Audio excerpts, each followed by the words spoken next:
자, 안녕하세요. 자, 이제 노동법 그 2에 대한 모의고사 첫 번째 설명을 드리도록 하겠습니다. 문제마다 제가 필요한 것들을 설명드리면서 지나가도록 하겠습니다. 1번 문제 볼까요? 노동조합법상 노동조합의 관리에 관한 설명으로 옳은 것만을 모두 고른 것은, 뭐 이런 식의 유형 문제가 앞으로 꽤 나올 수가 있죠.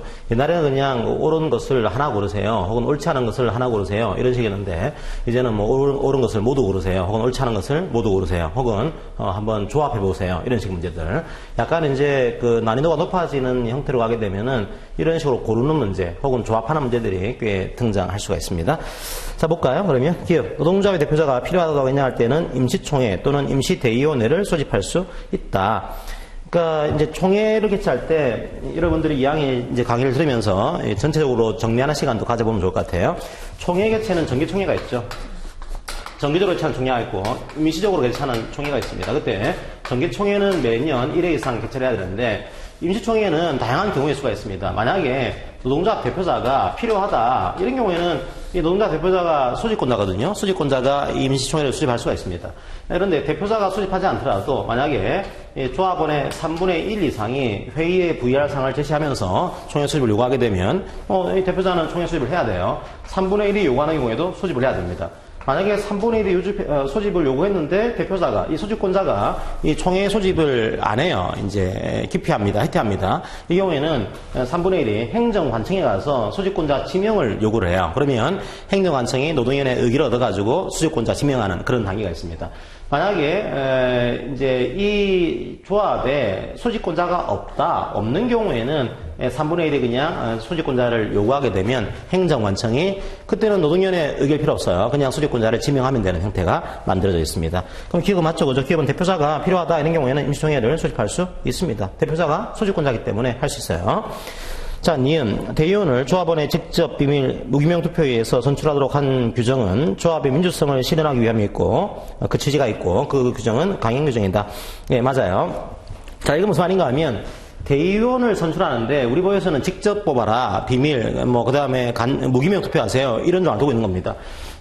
우리 노조의 규약에서 만약에 조합 대의원을 간접 선거를 하도록 했다. 예를 들면 여기가 본조가 있고요, 본래 노동조합이 있고, 그 밑에 이제 지역조합이 있고, 다시 그 밑에 지부나 분회가 있다. 이 경우에 지부나 분회의 대의원에서 지역 대의원회를 뽑고, 다시 지역 대의원에서 이 본조에 있는 대의원을 뽑게 되면은 이건 간접 선거를 하고 있는 거죠. 근데 이런 식으로 하고 있는 것을 규약에서 허용을 하고 있는 겁니다. 아무리 허용을 하고 있다고 하더라도 그 규약은 무효가 됩니다. 왜 그런가 하면 대의원은 직접 뽑아야 돼요. 직접 뽑으라고 하는 그 법은 강행 규정입니다. 그러니까 이것과 다른 규약이 있다고 하더라도 그 규약은 강행 규정. 이게 임의 규정이 아니에요. 규약에서 마음대로 정할 수 있는 그런 규정이 아닙니다. 이게 강행 규정이기 때문에 이걸 위반한 규약은 무효가 되는 거다. 예, 맞아요. 자, 이 규정은 강행 규정입니다. 자, 디귿 노동조합 위원장 선거를 위한 임시총회에 소집 공고 등의 절차상의 하자가 있어요. 그러니까 원래는 총회를 개최하게 되면 7일 전까지 미리 이 회의 부의사항을 알려줘야 되는 거다, 이런 공고에 대한 절차가 있습니다. 근데 절차적으로 하자가 생긴 것 같아요. 하자가 있는데 보니까 전체 조합원의 85%가 참여를 했습니다. 이 총회 수립하는데 참여하는데 지장이 없었어요. 그런 상황에서 위원장 선출을 결의했습니다. 이게 효력이 있을까요? 예, 이 총회를 여러 가지 절차를 두고 있는 이유가 뭐겠습니까? 이건 조합의 민주성을 담보하기 위한 거예요. 약간의 절차적인 하자가 있다고 하더라도 85%나 참여했다? 이건 뭘 보여주는 겁니까? 예, 조합의 민주성이 확보된 거다. 그런 사소한 절차상의 하자가 있다고 하더라도 민주성이 담보된 거니까, 이런 경우에는 이 결의, 총회에서 이뤄진 이 결의는 효력이 있다라고 하는 것이 우리 판례의 시각이죠. 자, 이것도 맞습니다. 리을은 비교적 최근 판례 내용이죠. 총회가 규약의 재개정 필요를 통해서 총회에 가름할 대의원회를 두고 규약의 개정에 관한 사항을 대의원회의 의결사항으로 정한 경우 이로써 총회 규약 개정 권한이 소멸된다. 이건 그렇지가 않습니다. 이런 내용이죠. 자, 보통 이제 조합의 의결 기구가 총회가 있고 대의원회가 있어요. 이게 대의원회가 있는 경우에는 보통 규약상으로 총회가 의결을 해야 될 사항들과 대의원회가 의결을 해야 될 사항들을 구분하는 경우가 많습니다. 그때 이 대의원회에서 규약의 개정에 대해서는 대의원회에서 의결을 해야 되는 거다, 이런 그 내용을 규약에 두고 있는 거야. 그런데 나중에 이 노동조합이 총회를 해서 규약 개정사항에 대해서 요걸 총회의 의결사항으로 한다라고 해서 규약을 개정을 했습니다. 그랬더니 이제 대의원에서는 아니 규약이 개정에 관한 사항은 대의원의 결의사항인 거다. 왜 총회가 이걸 결의하는 거냐라고 했더니 우리 판례가 기본적으로 총회나 대의원의 결의사항이 구분되어 있으면 구분된 것에 따라야 돼요. 그죠? 그게 조합의 의사인 거죠. 하지만 규약 같은 경우는 규약은 원래부터 총회의 이게 근원적인 권한인 거다. 그걸 인정해서 적어도 규약 사항만큼은 이게 대의원의 사항으로 규정되어 있다고 하더라도 총회가 의결하는 것도 가능합니다. 자, 이런 판례가 하나 있는 거예요. 원래부터 총회의 사항인 겁니다. 이런 경우는 설사 대의원의 의결 사항으로 정한 경우는 하더라도 이로써 총회의 규약 개정 권한이 소멸되는 것은 아니에요. 자, 리을은 틀렸죠? 정답은 1번이 되겠습니다. 자, 기억년 뒤끝이 맞죠? 2번을 볼까요? 자, 노동조합법상 노동조합 전임자에 대한 설명으로 옳지 않은 것은 이제 전임자는 그 조합원 중에서 노조만 전담하는 조합원 이 전임자죠, 그죠? 여기에 대한 설명을 하고 있는 겁니다. 옳지 않은 것은 1번 노동조합의 전임자는 사용자와의 사이의 기본적인 노사관계는 유지가 되고 기업의 근로자로서의 신분도 그대로 가진다. 전임자는 기본적으로 근로계약관계가 끝난 근로자가 아니에요. 그죠? 근로계약 관계는 유지가 되고 있는 겁니다. 근로자로서의 신분은 그대로 가지고 있는 거예요. 자, 그러니까 기본적인 노사관계는 유지를 하고 있는 겁니다. 이 회사를 그만두고 하는 게 아닌 거죠. 근로자의 신분도 가지고 있고 기본적인 근로관계도 유지하고 있는 거다. 맞습니다. 자, 2번 노동조합 전임자들의 퇴직금을 산정함에 있어서 그들과 동일 직급 및 호봉 근로자들의 평균 임금을 기준으로 해서 퇴직금을 산정해야 된다. 요건 이런 내용이죠. 원래 지금은 전임자에 대한 급여 지급을 금지하고 있습니다. 이게 근로시간 면제자 같은 경우에는 일부 면제 시간을 유급으로 인정하는 제도를 가지고 있는데 이게 전임자에 대해서는 임금을 지급하는 것을 금지하고 있는 거죠. 근데 전임자가 만약에 퇴직을 했어요. 그럼 퇴직금을 줘야 될 거 아니에요, 그죠? 그럼 퇴직금을 어떻게 줘야 되는 거냐? 이 문제가 등장할 수가 있는 겁니다. 예를 들면 이 전임자가 뭐 한 5년, 6년 전임을 하고 있다. 전임하다가 퇴직을 했습니다. 그런데 퇴직 기간 중에 퇴직 전 3개월의 평균 임금을 계산해 보니까 이게 안 나오죠? 이게 임금 받은 적이 없는 겁니다. 5년 동안은 전임자가 받는 돈은 조합원이 주고 있는 것이지, 조합이 주고 있는 것이지, 회사가 주고 있는 돈이 아니에요. 그러다 보니까 5년 전에 전임자로 됐을 때 그 당시로 돌아가서 3개월 가지고 평균임금을 산정한다. 이렇게 하게 되면 너무 평균임금이 다운되겠죠, 이게요? 10년 전의 임금 액수, 지금보다 엄청나게 떨어졌을 겁니다. 이걸 가지고 산정하게 되면 이 통상의 생활임금을 확보하겠다라고 하는 평균임금 취지가 살아나지 않는 겁니다. 그렇기 때문에 우리 판례에서는 이게 통상의 생활임금을 보장하기 위해서는 전임자는 요 당시에 나랑 같은 일을 하고 있는 동일 직급이나 동일 호봉 근로자들의 임금을 가지고 퇴직금 산정하는 것이 이게 타당하다, 이런 판례들을 내놓고 있어요. 자, 2번도 그런 내용입니다. 맞아요. 자, 이거는 평균임금에 대한 기본적인 취지를 고려해서 이런 판례가 나오는 겁니다. 자, 3번 한번 볼까요? 단체계약이 유효기간의 만료로 효력이 상실되었고 단체계약상의 노조대표의 전임 규정이 새로운 단체계약 체결 시까지 효력을 지속시키고 약정한 규범적 부분도 아닌 경우에, 자, 그 단체 협약에 따라 노동조합 업무만을 전담하던 노동조합 전임자는 사용자의 원직 복직 명령에 응해야 된다. 자, 이런 표현을 쓰고 있습니다.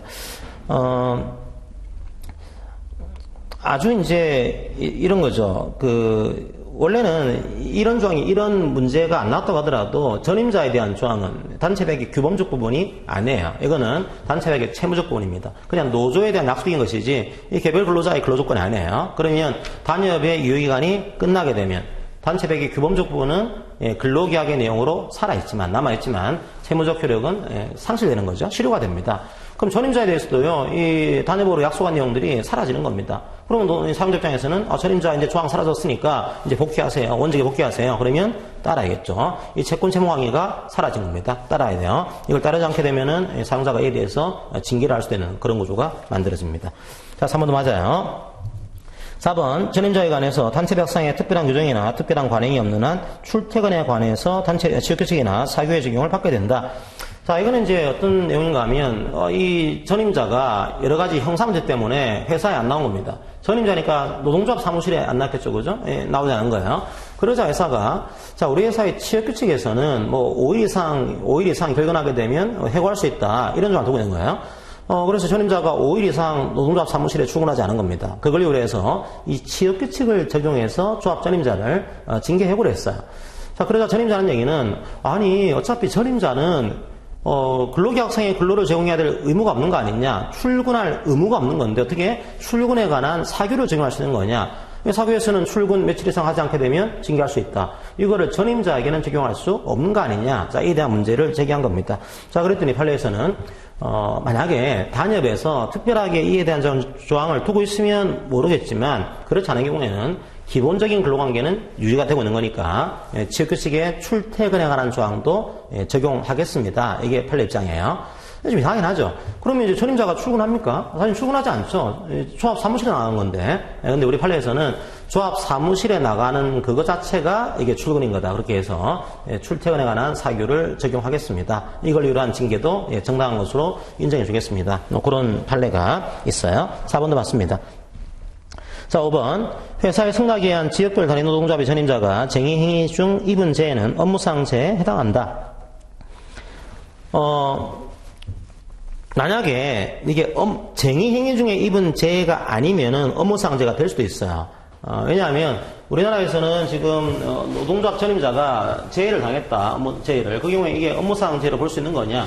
이게 만약에 사용자의 승낙이 있고 전임자 된 것이 사용자 승낙이 한 거예요. 그 다음에 이게 통상적인 조합 활동이다. 자, 이런 경우에는 이게 기본적으로 사용자가 오케이 한 내용 아니냐. 이건 업무상재로 인정하겠습니다. 통상적인 조합 활동도 사용자가 오케이 했기 때문에 하고 있는 거죠. 이건 업무상재인 거다. 이런 시각을 가지고 있습니다. 자, 그런데 업무상재가 아닌 것으로 보는 게 몇 가지가 있습니다. 하나가 이 사용자의 사업과는 무관한, 사용자하고는 무관한 그런 상부단체, 무관한 상부나 연합단체가 있어요. 자, 이런 경우는 사용자가 모르는 거죠. 승낙했을 때 나하고는 관계없는 그런 노조인 겁니다. 이 경우에는 이 다쳤다고 하더라도 업무상재로 인정하지 않습니다. 근데 여기서 뭐죠? 그게 아니에요. 지역별 노조. 지역별 노조인 거니까 사용자가 이걸 알고 있는 겁니다. 초기업 노조예요. 기업 노조가 아니고. 기업 노조의 상급단체라고 한다면 이에 대해서 입은 재해는 업무상재가 아니겠죠. 하지만 초기업 노조인 경우에는 이게 사용자가 승낙하게 되면 다친 것도 업무상재로 인정을 해줍니다. 자, 여기서는 만약에 이게 초기업 노조, 지역 노조의 전임자가 통상적인 활동하다가 다친 거다. 이때는 업무상재가 될 수 있어요. 하지만 이 케이스는 업무상재가 되지 않습니다. 이유가 뭘까요? 쟁의행위 중 입은 재해. 그러니까 업무상재가 안 되는 케이스가 이런 거죠. 이게 불법적인 요 경우도 업무상재가 안 되고, 두 번째로 불법적인 조합활동. 불법에 대해서도 업무상재로 인정하지 않습니다. 세 번째로 사용자하고의 대립관계에 들어간 노동조합 쟁의, 노동쟁의 단계 이후에 다친 것. 노동쟁의라는 것은 서로 간에 이제 의사의 주장이 불일치가 돼서 더 이상 자주적으로 교섭을 할 수 없는 그 상태. 이게 노동쟁의죠. 그 이후에는 사용자하고 대립관계에 들어간 거다. 이게 사용자의 대립관계에 있는 건데 이게 어떻게 업무상재가 될 수 있는 거냐. 이게 업무상재가 아닌 것으로 우리 판례가 보고 있는 겁니다. 이 케이스는 쟁의행위 기간 중에 입었기 때문에 업무상재로 보지 않는 거예요. 자, 5번이 틀렸습니다. 자, 3번을 볼까요? 노동조합법상 단체교섭 및 단체계약에 관한 설명을 옳지 않은 것은 1번 기업별 단위 노동조합과 사용자가 체결한 단체계약에서 징계위원회를 노사 각 3명의 위원으로 구성하기로 정하면서 근로자 측 징계위원회 자격에 대해서 아무런 규정을 두고 있지 않은 경우에 근로자 측의 징계위원은 사용자 회사에 소속된 근로자에 한정한다. 예, 이거 맞습니다. 자, 이거는 이제 이런 판례가 하나 있어요. 여기가 이제 기업이 있고요.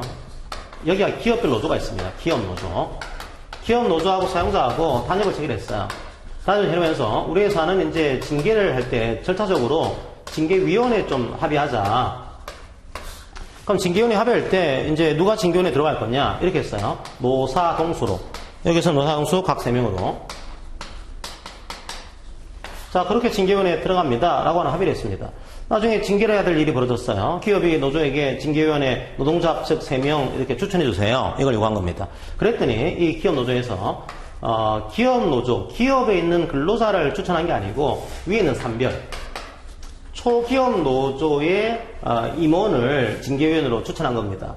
그러자 이 기업에서 아니 이때 노사각 3명으로 한다는 합의는 이 기업에 소속되어 있는 종업원 중에서 뽑아야 된다는 얘기지, 우리 위에 있는 초기업에, 그러니까 산별 노조의 임원들을 데리고 오라는 게 아니다. 이거는 징계위원 자격이 없는 겁니다. 뭐 이 징계위원을 배제하고서 징계를 한 그런 케이스가 있습니다. 그때 우리 판례가, 이런 식의 합의를 했다고 한다면, 특히나 기업별 노조하고 기업 사이에서 뭐 노사 동수로 한다, 이런 합의를 했다고 한다면, 아무런 규정을 두고 있지 않다고 한다면, 이 노측의 징계위원은요, 기업 측에 소속된, 사용자 회사에 소속된 근로자에 한정되는 것으로 우리 판례는 보고 있어요. 자, 1번은 맞습니다. 자, 2번은 이제 노동조합법의 조문을 그대로 이제 컨트롤 C, 컨트롤 V 한 내용입니다. 하나의 사업 또는 사업장에서 현격한 근로조건의 차이, 고용 형태, 교섭 관행 등을 고려해서 교섭 단위를 분리할 필요가 있다고 인정되는 경우에 노동위원회는 노동계 당사의 양쪽 또는 어느 한쪽의 신청을 받아서 교섭 단위를 분리하는 결정을 할 수 있다. 자, 이거는 이제 교섭 단위에 대한 문제예요. 우리가 보통은 복수노조가 있을 경우에 교섭 대표노조를 하나 뽑게 되죠. 여러 개 노조가 있을 경우에. 그때 교섭 대표노조를 뽑게 되는 단위가 뭔가 하면 하나의 사업장 단위예요. 하나의 회사에서 한 개의 대표노조를 뽑는 구조입니다. 그런데 우리 회사는 예를 들면요, 이 안에 생산직 노조가 있고 1노조, 2노조가 있고 그 다음에 연구직의 노조가 있어요. 연구직 1노조와 2노조가 있습니다. 자, 이 경우에 하나의 사업장 단위에서 한 개의 대표를 뽑게 되면은 연구직은 거의 대표가 될 가능성이 떨어질 겁니다. 근데 생각해보니까 이 연구직과 생산직이 너무 근로조건의 격차가 심해요. 이게 현격한 근로조건의 차이가 있습니다. 고용 형태도 달라요. 교섭 관행도 지금까지 달랐습니다. 그러면 연구직 입장에서는 야, 이거 이렇게 하지 말고 단위를 분리해서 하나의 사업장 단위에서 한 개의 대표노조, 이게 아니고 그냥 직종에서 한 개의 대표노조, 여기 같은 경우에는 생산직 쪽에서 한 개의 대표노조, 연구직에서 한 개의 대표노조 뽑는 식으로 해서 단위를 좀 분리해서 대표노조를 뽑을 수 있도록 해달라. 자, 이걸 요구할 수 있는 겁니다. 가능할까요? 예, 가능해요. 그걸 노동위원회에 신청하게 되면 노동위원회가 이에 대한 결정을 합니다. 만약에 노동위원회가 이 결정을 해주게 되면 분리하는 결정을 하는 것이 가능한 거죠요. 좀 더 주의하셔야 할 게 노동위원회가 결정 안 해주지 못합니다. 이건 노동위원회가 결정을 해야지만 할 수 있는 구조가 되어 있다고 하는 거 그렇게 하시고요. 자, 맞아요. 자, 3번. 사용자의 경영권에 속하는 사항에 대해서 노사가 임의로 단체 교섭을 진행해서 단체 계약을 체결하였다면 그 내용이 강행법규나 사회질서에 위배되지 아니하는 이상 단체 계약으로서의 효력이 인정된다. 그렇죠. 요거는 교섭 사항입니다. 자, 우리가 교섭 사항에서 중요한 내용 중에 하나가 경영권 사항이죠.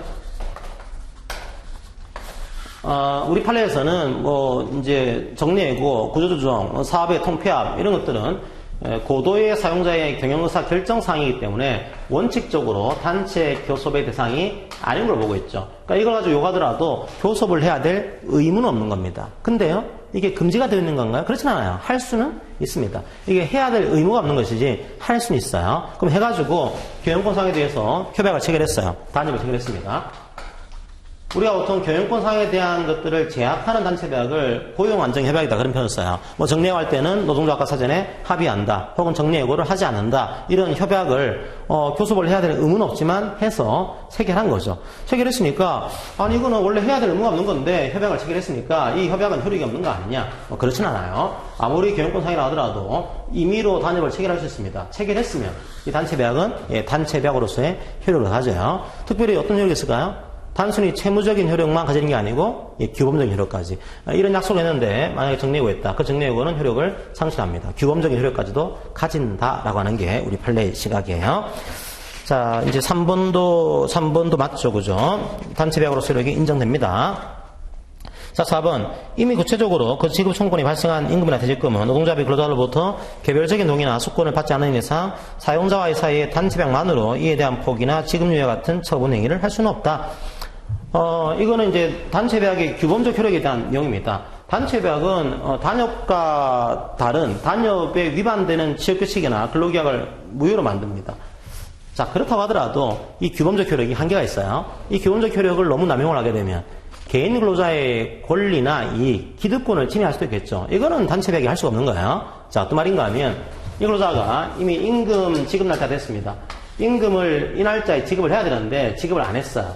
안 하고 나중에 단협을 체결했습니다. 단협을 체결해서 우리가 원래 이때 임금 지급해야 되는데 사용자의 경영상이 너무 힘드니까 단협으로 이거 안 받겠습니다. 이걸 포기를 했어요.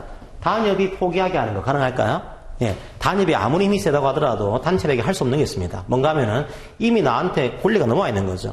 예, 이 임금 지급 날짜가 되게 되면 이 임금 주세요. 이에 대한 권리가 나한테 넘어온 겁니다. 그럼 내 거죠, 그죠? 그럼 이걸 포기하기 위해서는 내가 포기를 해야겠죠. 이게 단협이 포기하게 되면 이 개인의 기득권을 너무 지나치게 제약할 수가 있어요. 이건 할 수는 없다라고 하는 겁니다. 그게 이제 4번이죠. 이렇게 할 수는 있어요. 여기는 포기할 수 없지만 뭐 장래를 향해서 우리가 상여금을 이제 감액하겠습니다. 요거는 나한테 넘어와 있는 권리가 아니기 때문에 요거는 단협으로 불이익하게 변경하는 것이 가능합니다. 하지만 이미 넘어와 있는 권리에 대해서는 처분권이 넘어와 있는 권리에 대해서는 단협으로 포기하게 할 수 없다. 내가 포기를 해야 되는 거다. 하고 내가 포기하겠다 이 내용들을 위임할 수도 있겠죠. 그죠? 그 경우에는 가능합니다.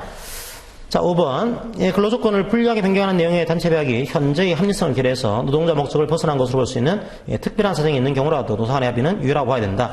자, 이거는 단체배약을 불리하게 변경을 했어요. 단체배약을 안 좋게 바꾼 거죠. 가능합니까? 네, 가능해요. 이게 노사협약 자체에 따라서 단협 내용을 불리하게 바꾸더라도 효력이 있습니다.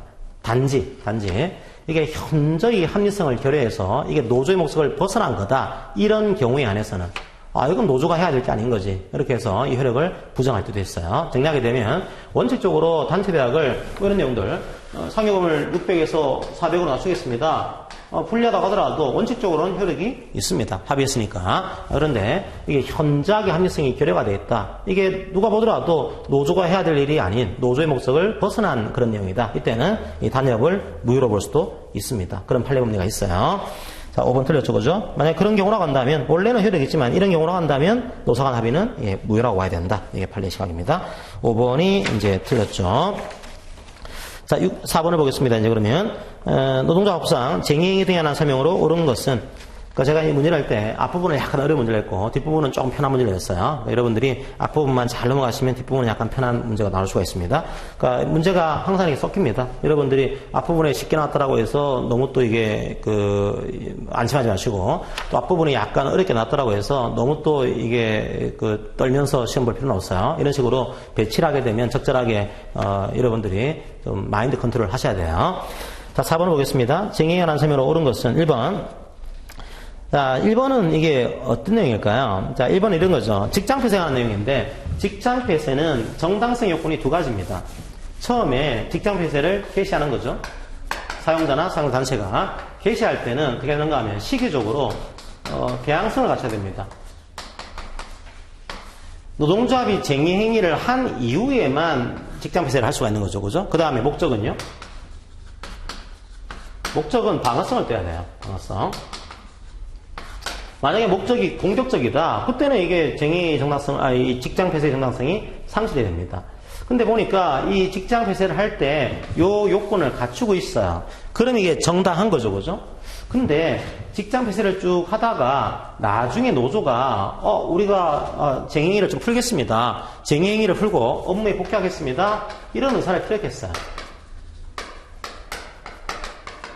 만약에 이 업무에 복귀할 의사가 진정하지 않다, 이게 가짜 표시란 거다, 이런 경우에는 직장 폐쇄를 유지할 수도 있습니다. 하지만 이 업무에 복귀하겠다는 의사가 진정한 거라고 한다면 쟁의 행위를 끝내면은 직장 폐쇄도 풀어야 돼요. 직장 폐쇄는 시기적으로 대항성 갖추고 있어야 됩니다.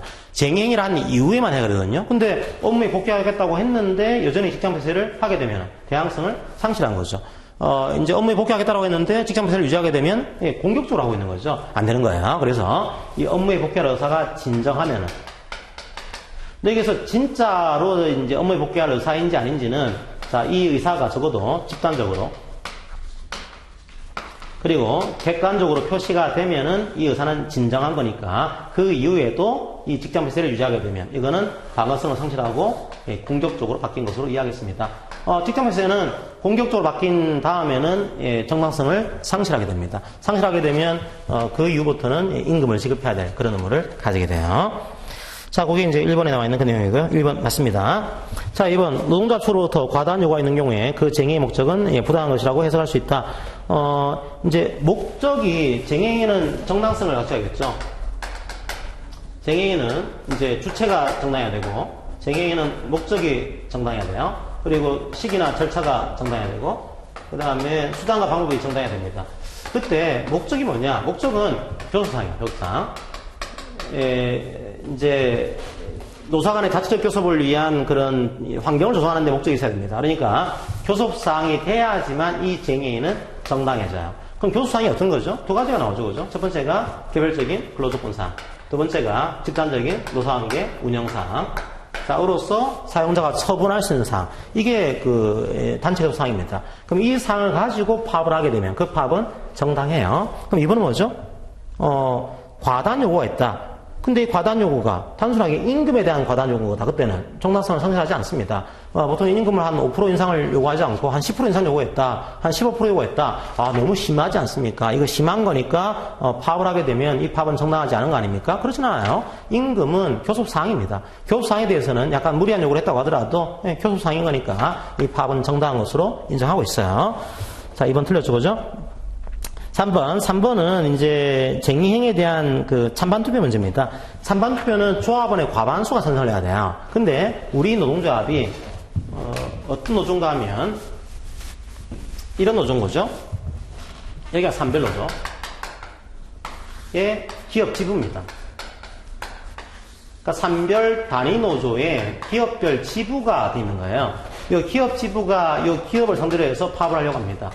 그러면 누가 선선해야 될까요? 이 경우는 지부가 파업을 예정하고 있는 거죠. 이 경우는 아무리 산별노조라 하더라도 산별노조의 과반수가 아니고 이 지부조합원의 과반수가 찬성하게 되면 가능합니다. 그러니까 3번 같은 경우는 절차적으로 적법해요. 적법합니다. 4번 노동조합은 단체배역 이용인 중에 단체배역에서 정한 근로조건 등에 관한 내용의 변경이나 폐지를 요구하는 쟁행위를 행하지 아니해야 될 의무를 지고 있다. 자, 이게 뭔가 하면은 이제 평화무예요. 단체배역 유효기간 중에는 이걸 개폐하거나 변경할 목적으로 쟁의 행위를 해서는 안 될 의무. 이게 평화 의무예요. 그런 의무를 가지고 있는 거죠, 그죠? 그런데 단체배역이 체결된 직후에 노동조합 조합원들이 자신들에게 불리하다는 이유만으로 이 단체배역의 무효화를 주장하면서 쟁의를 경우에 그 쟁의는 정당하다? 정당하지 않죠, 그죠? 이거는 그 일부 조합원이라고 하더라도 이게 평화함을 위반한 쟁의를 한 거죠. 평화함을 위반한 쟁의는 정당성을 상실하게 됩니다. 자, 4번도 틀렸고요. 자, 5번. 조합원 전체가 아닌 소속 그 부서 조합원만의 의사로 이루어진 작업 거부 결의에 따른 뭐 이런 업무 방해행위. 이게 노조의 활동일까요? 이게 무슨 말인가 하면, 이게 노조의 활동으로 인정이 되면은, 이에 대해서는 징계할 수가 없습니다. 이게 노조의 활동으로 인정되면은, 이게 정당하면요. 정당하면은 민사적인 책임도 물을 수가 없고, 형사적으로 책임 안 묻고, 그 다음에 징계 책임도 안 져요. 이게 정당한 조합 활동이면. 그럼 이 케이스를 정당한 활동으로 볼 수가 있을까요? 이 정당한 노조 활동에 의해서는 역시 마찬가지로 네 가지입니다. 첫 번째로 주체가 정해야 돼요. 두 번째로, 목적이. 세 번째로 시기가, 절차가. 네 번째로 수단과 방법이. 그때, 누가 해야 되는 거냐? 주체. 주체는 노조가 해야지만 노조 활동입니다. 그런데 이게 노조가 하지 않더라도 이게 노조가 이걸 가지고 묵시적으로 수권했을 거다. 묵시적으로 이 내용을 승인했을 거다. 혹은 누가 보더라도 성질상 이게 노조 활동인 거다.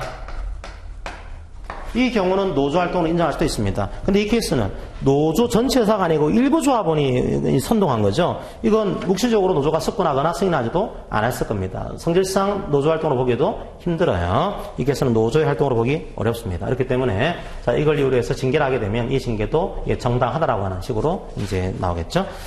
자, 정답은 1번이 되겠습니다. 자, 5번을 볼까요? 다음 중 노동자법상 부당노동행위로 인정될 수 있는 것을 모두 고르시오. 볼까요? 자, 이게 부당노동행위인지 아닌지 보십시오. 그럼 여러분들이 부당노동행위는 한번 정리를 하고 나서 쭉 가는 게 좋겠죠. 부당노동행위는 네 가지가 있습니다. 하나가 이제 유형이 불이익취급.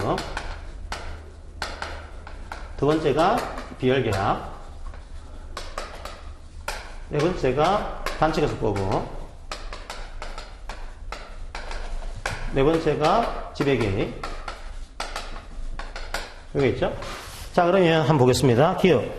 사용자가 조합 활동에 적극적인 조합원에게 본인 의사에 반해서 연장근로를 할 수 있는 기회를 인정하지 않은 경우.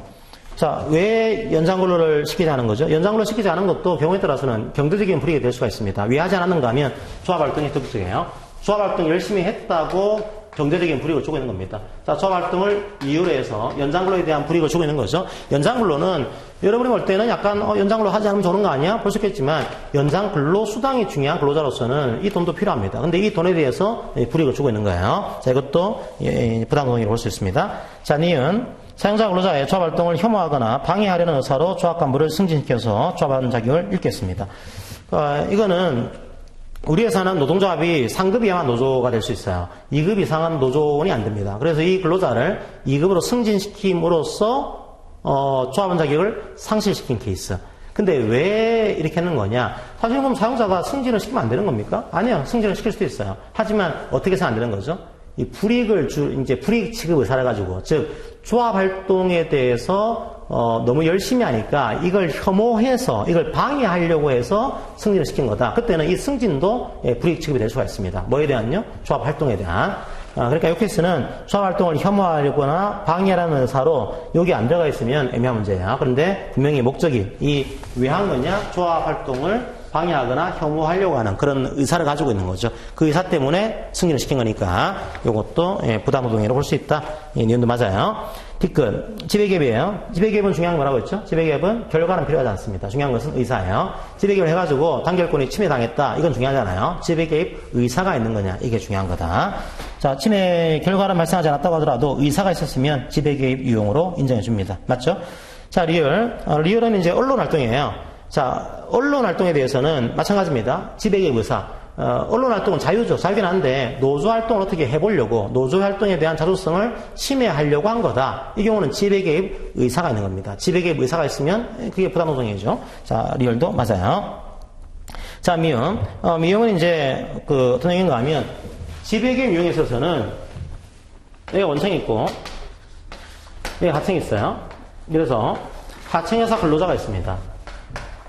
이 근로자의 노조에 대해서 원청회사가 하청회사에게 압박을 가해서 이 노조를 없애겠다. 혹은 이 노조 위원장을 어떻게 해고시키는데 좀 압박을 가했다. 이 경우에 원청회사가 이 하청회사 근로자 이 노조에 대해서 과연 사용자가 될 수 있는 거냐. 부당노동행위에. 그때 우리 판례 시각은 근로기업 관계가 없다고 하더라도 이 원청회사가 하청회사 근로자들의 근로조건에 대해서 실질적으로 지배력과 영향력을 행사했다라고 한다면 원청회사가 지배개입 유형에 있어서는 사용자가 될 수 있다라고 하는 그런 판례가 하나 있습니다. 지배개입에 대해서는 계약 관계가 없다고 하더라도 사용자가 될 수 있습니다. 그 판례예요. 중요한 판례였죠.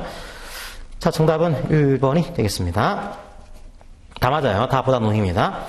자, 그 다음 6번. 6번부터는 약간 이제 지문도 작아지고 좀 문제가 좀 편해지죠? 6번 보겠습니다. 우리나라 노동법의 역사에 관한 설명을 옳지 않은 것은, 보통 이제 다른 시험에서는 연역 문제가 잘 안 나와요. 근데 노무사시는 아직까지도 연역 문제가 가끔 나옵니다. 가끔 나오기 때문에 혹시 나오게 되면 기본적으로 중요한 사항들을 몇 가지 이해할 필요가 있어요. 첫 번째, 제일 잘 나오는 파트 중에 하나가 재헌헌법. 처음 만들어질 때 헌법의 모양새가 나옵니다. 그때 여러분들이 봐야 될 게 첫 번째, 재헌헌법에서도 노동상권을 규정하고 있습니다. 지금도 노동상권을 규정하고 있죠, 헌법에서. 옛날에도 노동상권을 규정했어요. 단지 조금 다른 점은. 과거에 재헌헌법에서는 노동상권을 법률의 범위 안에서 보장을 했습니다. 근데 지금 헌법은요, 공무원이 아닌 경우에는 그냥 법률에 제한 정이 없죠. 그냥 근로자는 근로조건의 개선을 위해서 단결권, 단체 개조권, 단체 행동권을 가진다라고 해서 법률에 제한을 두고 있지 않은 구조예요. 자, 그리고 또 한 가지 특이한 점이 이익균정권을 보장하고 있습니다. 그러니까 지금은 이익균정권 있는 게 없죠. 근데 과거에는 처음 만들 때는 근로자의 이익균정권을 보장했다. 맞아요. 자, 2번. 노동조합 조직을 기업별로 강제하던 시기가 있었지만 산별로 강제하던 시기는 없었다. 그러니까 이 케이스는 지금 현재 노동조합 조직 형태는 자유입니다. 이게 기업별 노조라 하건 산별 노조라 하건 지역 노조라 하건 일반 노조라 하건 그건 관계없어요. 근데 옛날에는 기업별 노조를 강제하던 시기도 있었고 산별 노조를 강제하던 시기도 있었습니다. 산별 노조는 과거의 재상공화국, 그러니까 박정희 정권 때 강제를 했습니다. 박정희 정권 때는 산별 노조를 통제하게 되면 통제가 좀 편해요. 이 덩어리를 통제하는 거니까 이 덩어리의 위원장만 통제하게 되면 통제할 수 있는 거 아니냐 그런 목적으로 산별 노조를 강제를 했습니다. 그런데 전두환 정권 5공화국이죠. 5공화국 때는 전두환 정권이 오히려 이제 거꾸로 생각한 거죠. 산별이 되게 되면 힘이 커집니다. 이게 쪽수가 많아지는 거죠. 차라리 기업별로 노조를 흩어버리면은 힘이 분산되는 거 아니냐 그런 목적으로 그 당시에는 산별 노조를 기업별 노조로 바꿔서 기업 노조로 강제했습니다. 자, 그런 경우도 있었어요. 산별로 강제한 적도 있었고 기업 노조로 강제한 적도 있었습니다. 2번이 틀렸죠? 자, 3번 80년도에 노사협의법이 제정되었다. 예, 노사협의회는 가끔 나와요. 노사협의회는.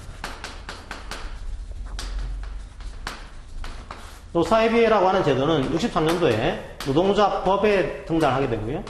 80년도에 노사협의회법이라고 하는 법으로 등장하게 됩니다. 그러니까 원래 노동조합 안에 있던 제도인데 떼는 거죠. 이제 노사협의회라는 제도를 별도로 떼면서 노사협의회법을 만들었어요. 그리고 97년도에 이 이름 바꿔서 근로자 참여 및 협력 증진에 관한 법률, 이걸 근참법이란 이름으로 지금 바꿔서 오늘까지 이루고 있습니다. 그래서 노사협의회는 이런 연역을 가지고 있다. 80년도에 노사협의법이 제정이 됐죠. 맞아요. 자, 4번 교원의 단결권과 단체 교섭권에 대한 법률은 99년도에 제정돼서 시행되고 있습니다. 지금 교원노조는 99년도 7월 1일부터 이 법이 시행되고 있는 구조예요. 맞습니다. 교원을 제외한 공무원은 2006년도 1월 달에 이 공무원에 대한 법이 시행되고 있는, 노조에 대한 법이 시행되고 있어요. 자, 이제 2번이 옳지 않고 5번 우리나라의 노동위원회법은 53년도에 처음 제정되었다? 예, 맞아요. 53년도에 노동조합, 우리가 흔히 노동산법이라 하는데 노동조합법, 노동쟁의 조정법, 노동위원회법이 함께 제정이 되게 됩니다. 자, 5번도 맞아요. 7번 국제노동기구 협약 중 우리나라가 비준하지 않은 것은, 그러니까 국제노동기구라고 하는 게 회원국에 대해서 여러 가지 협약 내용을 이제 얘기를 합니다. 그때 협약 내용을 우리가 비준한 것도 있고요, 비준하지 않은 것도 있습니다. 굉장히 많거든요. 굉장히 많기 때문에 이걸 다 볼 수는 없고, 그 중에서 노동위원회가 핵심 협약이라고 해서 요것만큼은 좀 비준하세요. 이거를 이제 내용을 얘기하는 게 있습니다. 그 중에 비준한 게 있고 비준 안 한 게 있어요. 뭘 비준했을까요? 비준한 것은 아동의 노동에 대해서, 그 다음에 차별 금지에 대해서. 요거는 지금 비준했습니다. 비준했으니까 이 내용은 국내법과 동일한 효력을 가지고 있어요. 하지만 결사의 자유, 단체 교섭권에 관한 그런 협약, 그 다음에 강제 근로에 관한 협약은 아직까지 비준을 안 했습니다. 안 했다 보니까 이 내용들은 뭐 지금 이제 문재인 정부에서 이거 비준하려고 꽤 많이 시도하고 있는 거죠. 아직까지는 비준이 안 돼 있어요. 뭐가요? 1번 안 돼 있어요. 결사의 자유 및 단결권에 보여가는 협약은 비준하지 않았습니다. 1번 틀렸고. 나머지는 여러분이 모를 수도 있어요. 근데 뭐 차별, 아까 비준했더라고 했죠. 차별은 비준했더라고 했죠. 그죠? 그 다음에, 이제, 그 동등보수협약, 이것도 그 남녀 차별에 대한 그 내용이니까 비준을 했습니다. 그 다음에 최저임금 결정협약, 이것도 비준을 했어요. 1번이 틀렸습니다.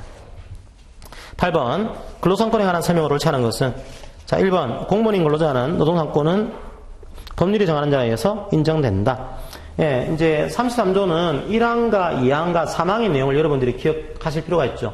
1항은 일반 근로자에 대한 노동상권을 규정하고 있습니다. 일반 근로자는 뭐 다른 내용이 없어요. 그죠? 그냥 근로조건을 개선하기 위해서 노동상권을 가진다. 이렇게 돼 있고, 2항이 공무원에 관한 내용이에요. 공무원인 근로자는 어떻게 했을까요? 예, 법률로 맡겼습니다. 법률이 정하는 자에 한해서 가지는 것으로 하고 있습니다.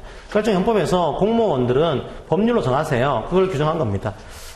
그래서 이제 현재 공무원 노동조합법을 2006년도에 시행을 해서 공무원들에 대해서도 6급 이하에 대해서는 노동자 만드는 것들 허용하고 있죠. 그죠? 자, 이것도 이제 맞죠? 자, 2번. 단결권의 주체에는 근로자뿐만 아니고 노동자도 포함된다. 그러니까 단결권은 주체가 두 가지가 있습니다. 하나가 개별적인 단결권, 두 번째가 집단적인 단결권. 그러니까 근로자도 단결권으로 보호가 되는 거고요. 노동조합의 활동도 단결권으로 보호가 되는 겁니다. 그러니까 노동조합 활동을 했어요. 노동조합 활동이 정당하면은, 예, 노동조합 활동도 보호가 되기 때문에 이걸 이유로 해서 민사적인 책임, 형사 책임, 징계 책임을 물을 수가 없는 구조입니다. 그리고 노조가 뭉쳐가지고 연합노조를 만들 수도 있죠. 그죠? 노동조합끼리도 단결하는 것을 인정하고 있어요. 노동조합의 단결권도 존재합니다. 자, 2번 맞아요. 3번. 노동사건에 관해서는 순수한 자유권적 기본권으로 보는 것이 헌재의 일관된 입장이다. 이거는 헌법의 내용인데, 헌법에 나와 있는 기본적인 인권, 기본권을 두 가지로 크게 분류하게 되면 전통적으로 하나가 자유권, 하나가 사회권이에요. 자유권은 노조 만드는 거 방해하지 마, 국가가. 이게 자유권입니다. 두 번째, 사회권은요. 노조 만들려고 하는데 사용자가 방해한다? 방해하니까 국가가 좀 도와줘. 이게 사회권이에요. 그러면 이 노동 3권은 사회권일까요? 자유권일까요? 예, 둘 다 가지고 있습니다. 국가가 개입하지 말아야 될 그런 권리기도 하고요. 사용자가 이런 것들을 방해하게 되면 국가가 개입을 해서 보호를 해줘야 될 국가의 개입을 요구하는 사회권이기도 합니다. 그래서 대개는 이제 그 사회권적 성격과 자유권적 성격을 함께 띠고 있는 그런 권리로 우리 헌재는 보고 있어요. 3번 틀렸죠, 그죠? 4번 단체 교섭권에는 단체별 체결권이 포함되어 있다. 이 맞습니다. 그러니까 33조를 보시면은 단결권, 단체 교섭권, 단체 행동권을 가진다라고 되어 있다 보니까 이게 교섭권은 그냥 교섭을 하는 거고 단협을 이제 할 권한 이거는 포함되어 있지 않은 거 아니냐 그랬더니 그렇지 않고 교섭권에는 협약 체결권도 함께 포함되어 있는 거다. 그럼 이거 어떻게 될까요? 교섭을 하다가 합의를 했어요. 합의를 했는데 단협을 체결하지 않습니다. 그것도 뭐가 되는 거죠? 그것도 교섭권을 침해하는 부당노동행위로 인정이 되는 거죠. 교섭권 속에는 협약체결권도 함께 포함되어 있습니다. 그것도 이해하시고요. 자, 그 다음에 5번. 근로사건은 절대적 기본권이라고 볼 수 없다. 예, 그렇게 보고 있습니다. 이게 무슨 말인가 하면, 근로상권에 대해서도 우리 판례 중에 하나가 어떤 그 인천공항 쪽의 특수경비원법에서 특수경비원들은 파업을 할 수가 없는 것으로 법으로 막아놨거든요. 그랬더니, 아니, 경비원은 공무원도 아닌데 어떻게 파업을 할 수가 없는 거냐? 이 법이 위헌인가 아닙니까? 라고 했더니, 우리 헌재 입장에서는 아니요. 노동상권도요. 제약할 수 있습니다. 이게 33조에는 그게 안 나와 있지만 헌법에 37조 2항을 보게 되면 국가안전보장, 질서유지, 공공복리를 위해서 필요한 범위 안에서는 법률로 제약할 수도 있습니다. 이거는 양심의 자유 같은 절대 기본권이 아니기 때문에 일반적인 기본권 제한 조항으로서 제한할 수도 있습니다. 자, 이게 우리 헌재 입장이에요. 정답은 3번이 되겠습니다. 자, 9번 볼까요? 다음 설명 중 옳지 않은 것은 1번 노동자 법상의 근로자라면 직업 종류를 불문하고 임금, 급료, 기타 이에 준하는 수입에 의해서 생활하는 자를 말한다. 예, 요거는 노동자 법상의 근로자를 그대로 이제 뭐 컨트롤 C, 컨트롤 V 한 거죠, 그죠? 이게 근로기준법상의 근로자하고는 정의가 다릅니다. 근로기준법은 임금 목적으로 근로를 제공하는 자입니다. 그러니까 임금을 받아야 되거죠. 근데 노동자법은 그게 아니고 임금에 의해서 생활하는 자.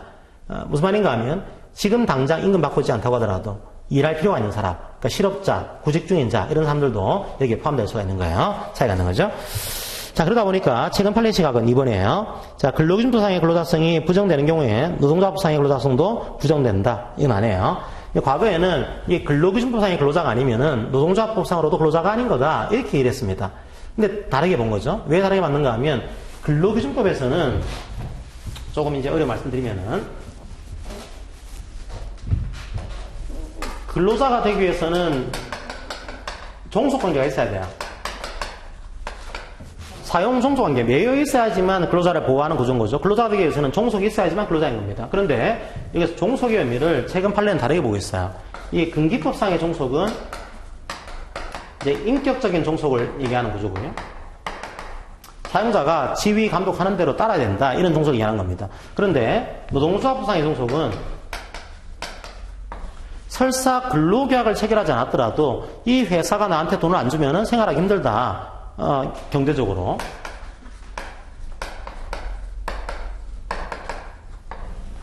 그러니까 약간 저는 이제 업무 수행 방법이라든지 근무 시간, 장소에 대한 자유가 좀 있어요. 자유가 있다고 하더라도 내가 이 회사랑 계약을 안 하면은 이거는 먹고 살기 힘들다. 이런 경우도 종속이 된 겁니다. 그러면 그런 근로자분들은 근로기준법에서는 근로자로 아닌 걸로 봐요. 근로기준법에서는 인격적으로. 그러니까 사용자의 지휘 감독을 받고 일을 해야지만 종속관계로 보는 겁니다. 하지만 노동조합법에서는 그게 아니더라도 경제적으로 이 돈을 받지 못하면은 힘든 사람인 거다. 이 경우에는 노동조합법상의 근로자는 될 수 있다. 무슨 얘기를 하고 있는 걸까요? 노동조합 만드는 것은 가능하다는 거예요. 설사 근로기준법상의 근로자가 아니더라도 노동조합 만드는 것은 가능합니다. 이런 판례가 최근에 꽤 등장하고 있죠. 자, 중요한 내용이에요.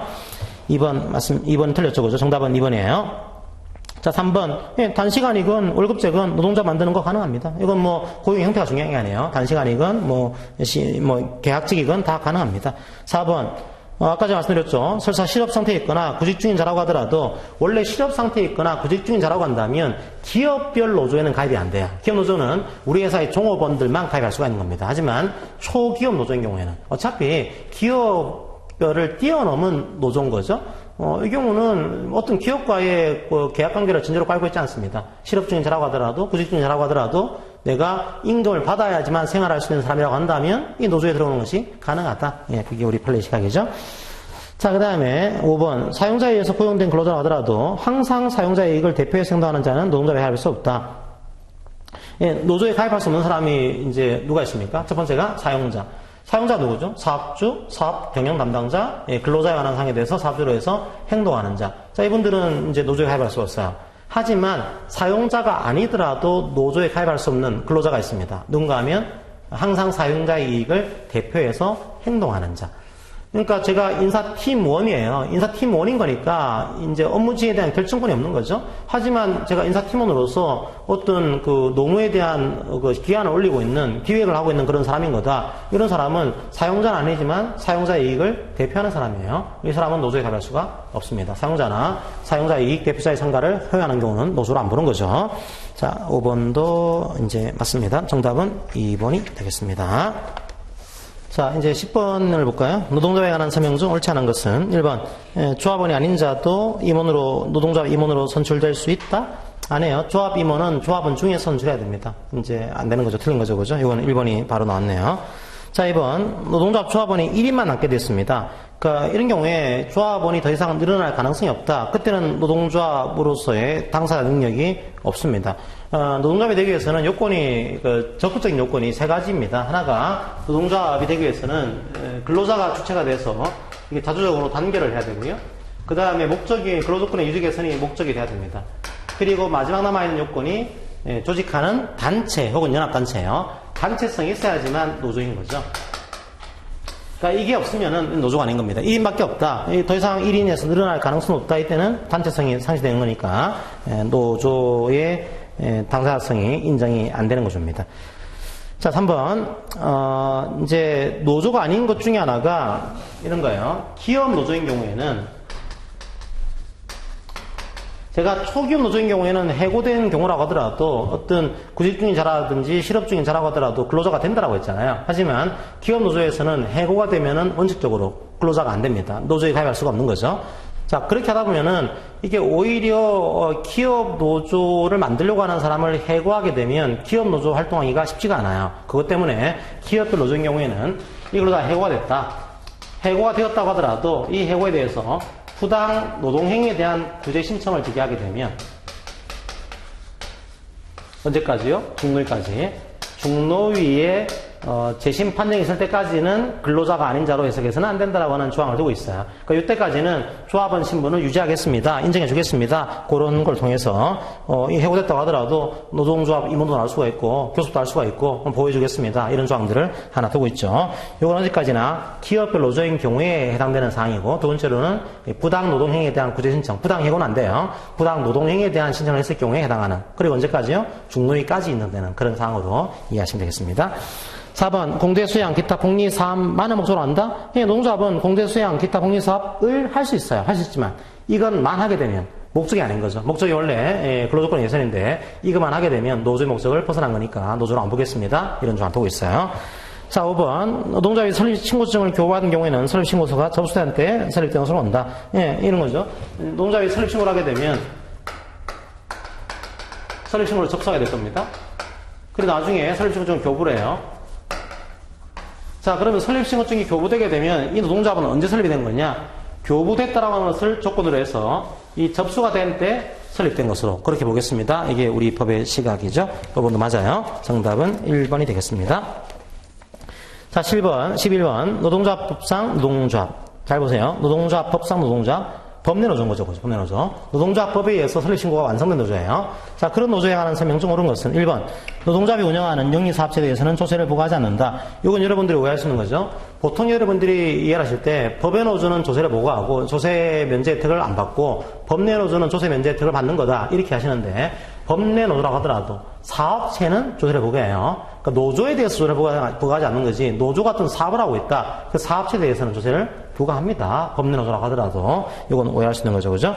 자, 틀렸습니다. 1번은. 자, 2번. 노동조합이 아닌 근로자단체. 뭐죠? 법외. 그죠? 법외. 법내가 아니고. 법외인 경우에는 행정 서비스에 대한 제공을 받을 수는 없어요. 행정 서비스에 대한 대표적인 형이 노동위원회. 노동위원회에 의한 부당노동행위에 대한 구제 신청. 노동위원회에 대한 조정에 대한 신청. 요건 할 수가 없어요. 그건 할 수가 없다. 2번도 틀렸죠? 3번. 이제 이 설립신고하고 난 다음에 변경이 있을 때가 있어요. 자, 변경된 경우에는 이 변경된 날부터 행정관청에 이 변경됐습니다. 신고를 해야 됩니다. 언제까지 해야 될까요? 60일이 아니고 30일이에요. 30일 이내에 이에 대한 사후에도 설립된 이후에도 변경 신고를 해야 된다. 이렇게 여러분들이 이해하시면 되겠습니다. 자, 그 다음에 차별금지조항을 두고 있습니다. 4번에 인종, 종교, 성별 이것도 여러분들이 가급적이면 외우는 게 좋을 것 같아요. 최근에 공무원 시험에서 다음 중 차별 사유에 해당하지 않는 것은 그래서 학력이 나온 적이 있거든요. 학력은 여기 안 들어가 있잖아요. 그죠? 그래서 그런 것들은 여러분들이 보면서 찍을 정도까지는 외우는 게 좋아요. 인종, 종교, 성별, 연령, 신체 조건, 고용 형태, 정당 또는 신분에 의해서 차별 대우를 조합원들은 안 받는다. 이 조항을 두고 있습니다. 자, 뭐가 요건인지 한번 기억하세요. 5번.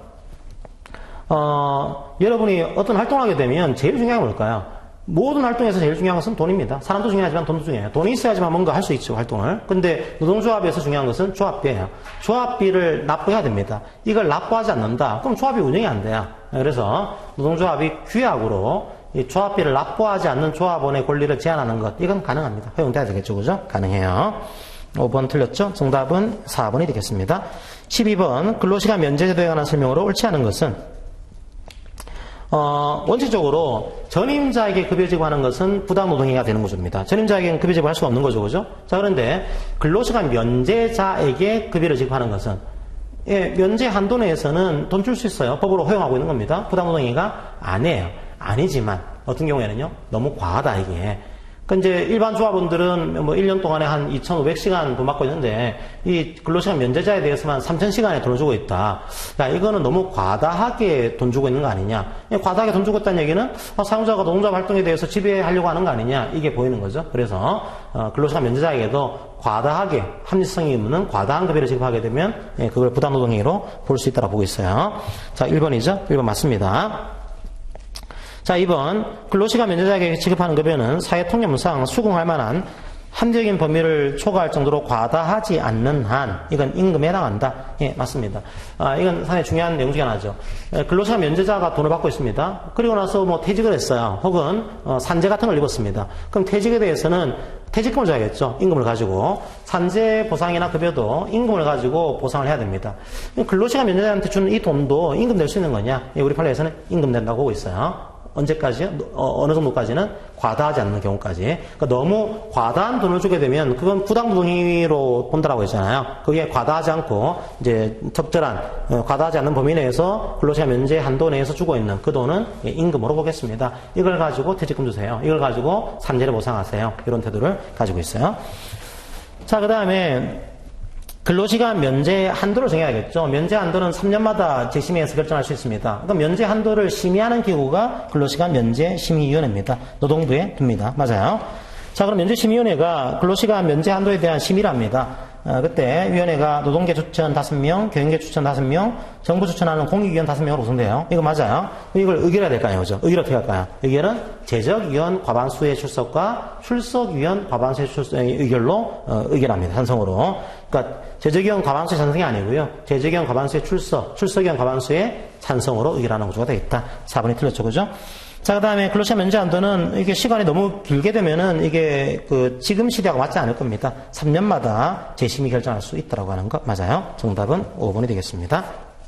4번이 되겠습니다. 5번도 이제 맞죠, 그죠? 자, 4번이 틀렸습니다. 정답은 4번. 13번 노동조합의 조직 형태 변경하는 설명 중 옳지 않은 것은 잠깐 보겠습니다. 자, 1번부터 한번 보면 조직 형태 변경은 조금 이제 중요한 내용의 판례가 꽤 나와 있어요. 그걸 제가 소개해 드릴게요.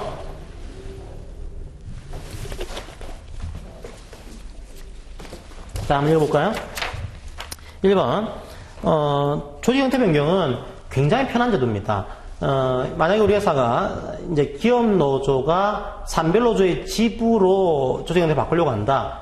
이게 형태 변경이 안 되면요. 기업 노조를 해산하고 청산해서 다시 설립 신고가 들어가야 돼요.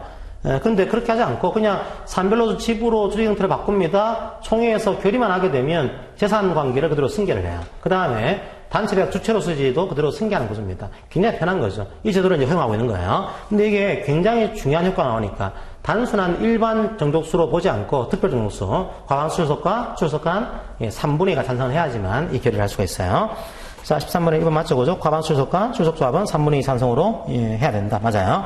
왜 그런가 하면 효과가 세기 때문에 효과가 재산관계와 단협주체로서의 지위를 그대로 승계합니다. 2번 맞죠, 그죠? 재산관계와 단협주체로서의 지위를 그대로 승계한다. 그러면 이 두 가지 조직 재산관계와 단협주체로서의 지위를 승계한다는 얘기는요.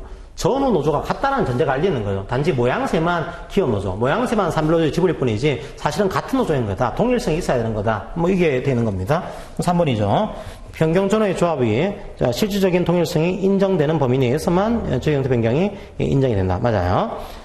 자, 4번은 약간 이제 5번 먼저 보겠습니다. 5번은 이게 조직 형태의 변경을 하게 되면 이게 행정안청에 통보를 변경됐으니까 통보를 해야 돼요. 근데 이 통보 자체가 이 조직 형태 변경 효력 요건인 거냐? 그렇진 않아요.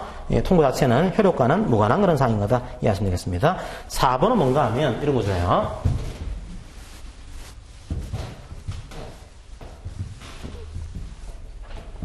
보통 옛날에는 이런 구조가 많았습니다.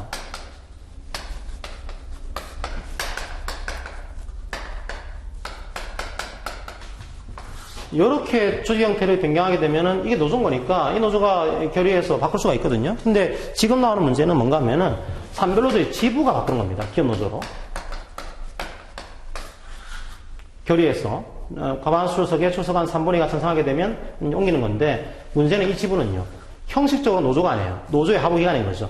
원래 3분의 2가 찬성하는 것은 노조가 해야 되는 건데 산별노조의 지부가 이에 대한 결의를 하는 구조입니다. 근데 산별노조의 지부가 과연 이걸 결의해서 형태를 바꿀 수가 있는 거냐? 노조가 결의하는 건데 산별노조의 지부는 노조가 아니지 않냐? 이런 문제가 생길 수가 있습니다. 그래서 산별노조의 지부에 대해서는 세 가지로 이제 구분하고 있죠. 하나가 기업별 노조에 준한다. 그러니까 일종의 이게 사단적인 성질을 띠고 있으면서 독자적으로 단체 교섭을 하고 협약을 체결할 수 있다, 하고 있다. 이런 경우에는 이건 말은 지부지만 사실상 기업별 노조인 거죠, 이게요. 사단성, 그러니까 단체성을 가지고 있고, 그 다음에 단체 협약도 자기들의 힘으로 하고 있는 겁니다. 이 경우에는 노조에 준하는 거니까 이 기업별 노조에 준하는 지부가 바꾸는 것은 가능인 거예요. 근데 문제는 기업별 노조가 유사하다 이거예요.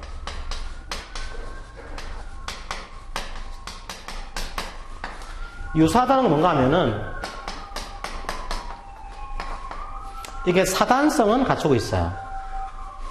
그런데 독자적인 단체 교섭이라든지 협약 체결은 하고 있지 않습니다. 기업별 노조가 되기 위해서는 이게 있어야겠죠, 그죠? 근데 이걸 하고 있지는 않은 거예요. 하지만 단체성은 갖추고 있는 겁니다. 유사한 거죠, 그죠? 노조에 준하지는 않지만 유사합니다. 그러면 이렇게 유사한 지부도 자기들끼리 조직 형태 변경을 결의해서 이렇게 바꾸는 것이 가능하냐? 우리 판례가 가능하다라고 해석을 한 거죠. 가능하다 해석한 거예요. 뭐 이거는 나중에 2차형 문제로 나올 수도 있으니까 1차에서는 그 정도만 하시고 넘어가세요. 그 다음에 아예 그냥 아무것도 없다. 하부 조직이 불가하다. 하부 조직. 사단적인 성질도 안 가지고 있어요. 독자적인 단체 교섭을 하고 있지도 않습니다. 이 경우는 그냥 말 그대로 산별노조의 하부 조직인 거죠. 하부 조직은 자기들의 힘으로써 이런 결의를 할 수가 없는 구조입니다. 이건 안 되는 거다 그래요. 자, 4번은 이제 기업별 노조가 유사한 거죠. 유사한 경우에는 자기들의 의사결정으로 기업 노조로 바꾸는 거 가능하다 이렇게 보고 있어요. 4번이 틀렸죠. 자, 이제 14번을 보겠습니다. 3중 공정대표 의무에 관한 설명으로 오는 것은 공정대표 의무는 이렇게 여러분들이 이해를 하세요.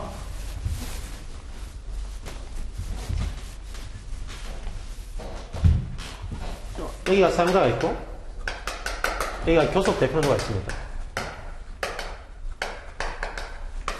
그러니까 복수노조인 경우죠. 복수노조가 있는데 교섭 대표노조가 있다는 얘기는 교섭에 참여한 다른 노조도 있겠죠. 교섭에 참여한 노조. 참여노조는 이 교섭에 들어갈 수가 없어요. 교섭 대표노조가 당사자로서 지금 교섭을 하고 있는 그런 구조입니다. 그러다 보니까 참여노조는 참여는 했지만 이게 약간 배제가 될 가능성이 있어요. 그걸 막기 위해서 사용자와 이 교섭 대표노조는 이 참여노조를 차별하지 마라. 차별하지 말 것을 우리 법에서 규정하고 있습니다. 그걸 우리가 보통 공정하게 대표하는 거다. 그냥 교섭 대표노조는 그냥 노조가 아니고 공정하게 이 노동조합과 조합원도 대표로 해야 될 그런 의무를 가지는 거다. 그게 공정대표 의무라는 표현을 쓰고 있는 거죠. 자, 여기에 대한 내용들을 잠깐 보는 겁니다. 한번 볼까요? 1번부터 읽어볼게요.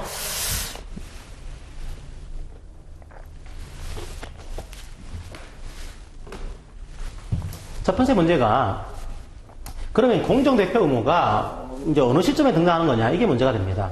그러니까 우리 법에서는 그냥 공정하게 대표하세요 이 조항만 두고 있지 이게 구체적으로 무슨 내용인 거냐 이걸 철저하게 규정하고 있지는 않습니다. 그래서 판례가 나오는데 판례가 첫 번째 단체 교섭의 과정에서도 차별해서는 안 됩니다. 자, 이것도 공정하게 대표를 해야 되고요. 두 번째로 단체 계약의 내용도 차별해서는 안 됩니다. 하고 있고 세 번째로 단체 계약의 이행 과정.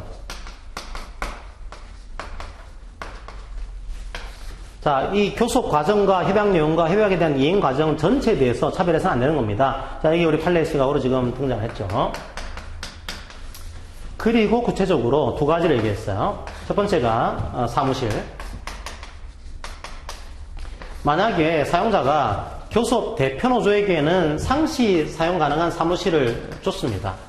그러면 참여한 노동조합에게는요? 교섭 대표노조에게 사무실 줬으면은 참여한 노조에게도 주라는 거예요. 상시 사무실을. 그게 바로 공정한 대표 의무인 거다. 이렇게 하고 있습니다. 단지 이 사무실은 반드시 비례적이거나 일률적인 필요는 없어요.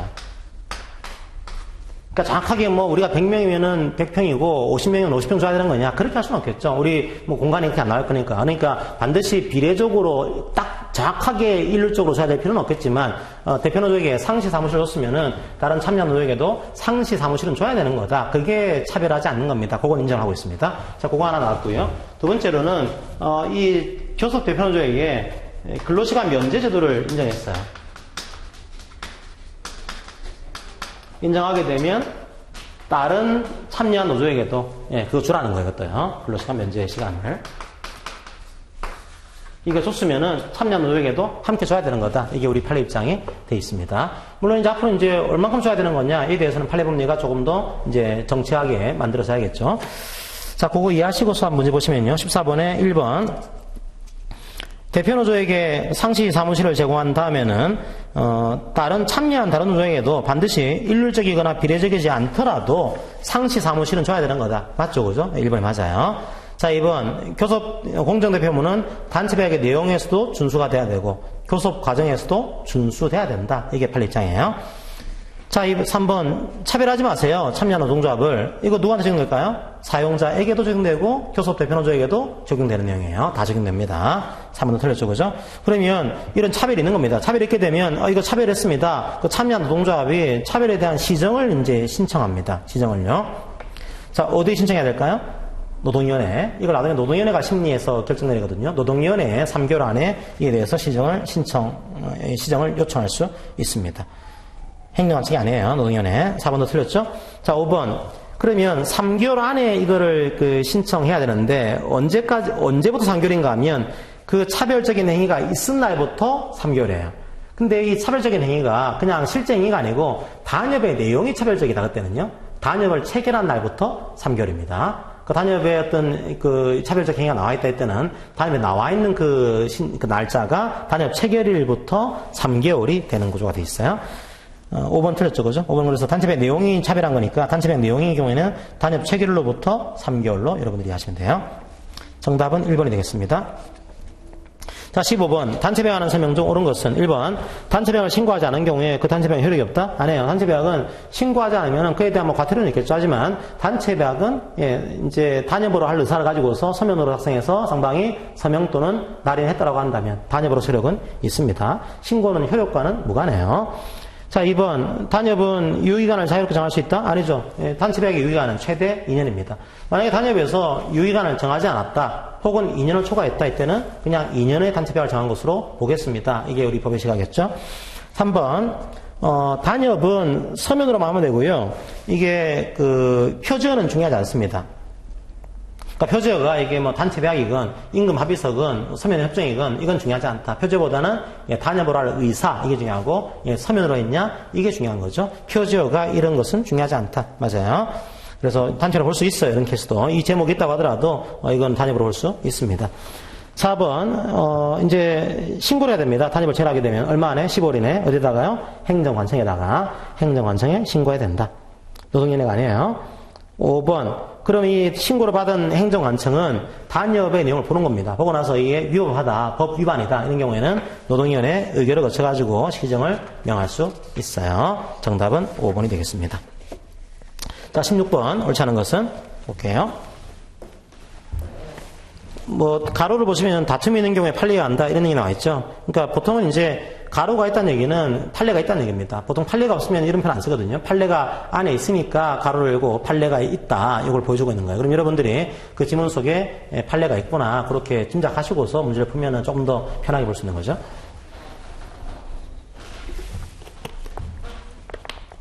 자, 1번 볼까요?